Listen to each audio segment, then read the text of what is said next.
Hey y'all.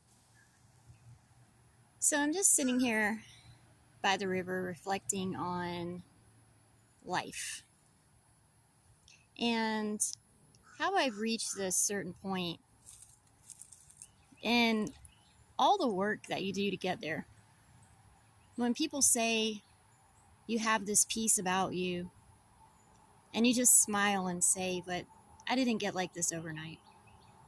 There was so much work that I had to do, so much work that God put into my reality of things that I had to work through. Cycles would come around and I would continue to be triggered until I wasn't triggered anymore. Life circumstances would spiral around until I was able to handle those things in peace, knowing that every single thing is always working for my good, even when I don't understand it. I'm at this point in my life now where I understand somehow, in some way, things always work out. Even when you're in the midst of it and you don't understand what's going on at the time, later on you're able to look back and you're able to see how everything fell perfectly into place and in alignment just as it should. And speaking of alignment, you wonder when you're in the beginning of your journey, what all this work is going to be for. What is the ending goal? There's never an ending goal. The destination is your journey. I found myself saying a lot in this past month when I talk to people and I say, do you know what? The only time that exists is right now. This is the only time that exists. The past is gone. The future isn't here yet, and you can't rush it. The only time that exists is right now. So what are you going to do with it? I choose to be loved and be loved in every moment that I can.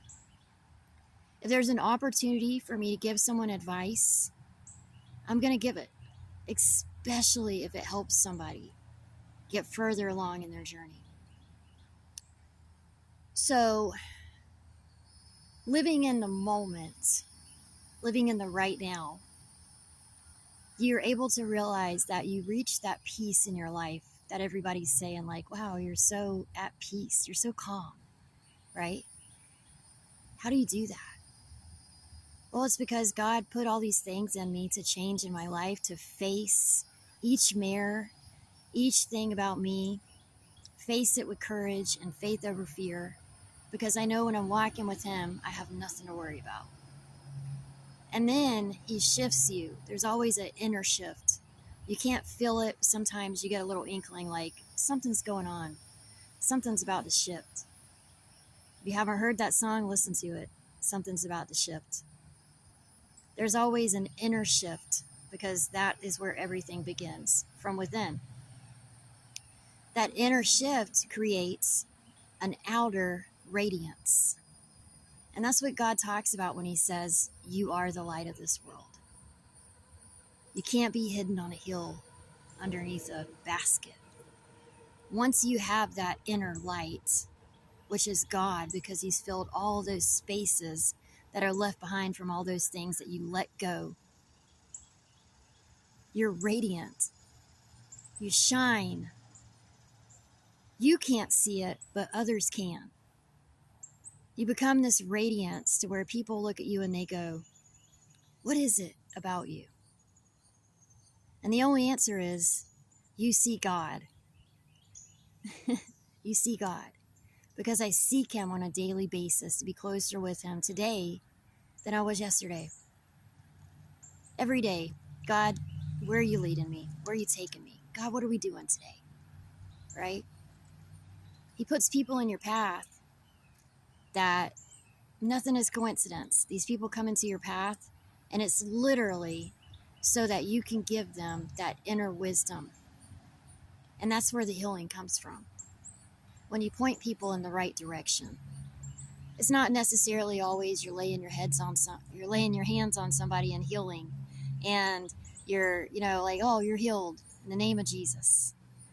Jesus was here to teach us how to heal ourselves from within in faith and knowing that we are not the ones in control.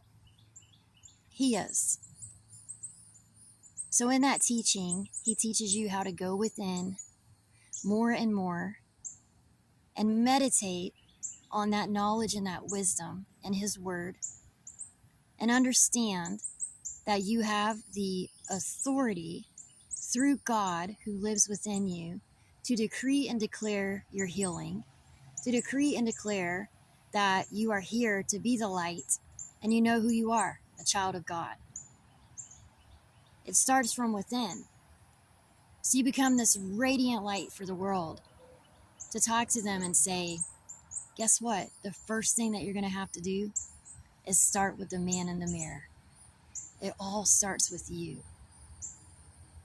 And then later on, you'll realize that that's where you're pointing everybody. That's the good news. Point them in the right direction. That's the inner compass that God gives us. Look within. That's where all your answers are. Everything that you need is already inside of you. The kingdom of heaven is within each one of us, and that's where you seek it. How? Ask. My prayer every night for this whole entire world is that everybody reaches that point where they say, God, are you real?